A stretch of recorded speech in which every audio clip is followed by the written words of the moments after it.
efter gymnasiet, så skulle jeg til at vælge en uddannelsesretning.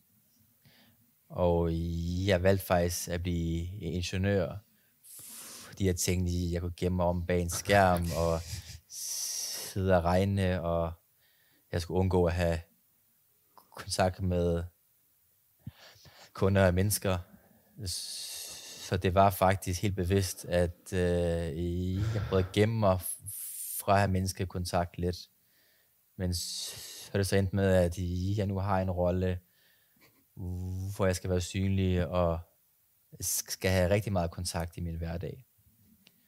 Det viser også bare, at der skete rigtig meget igennem livet, fra dengang jeg skulle vælge uddannelse, og hvor jeg står i dag. Så det har haft en betydning i sin tid i hvert fald. Ja,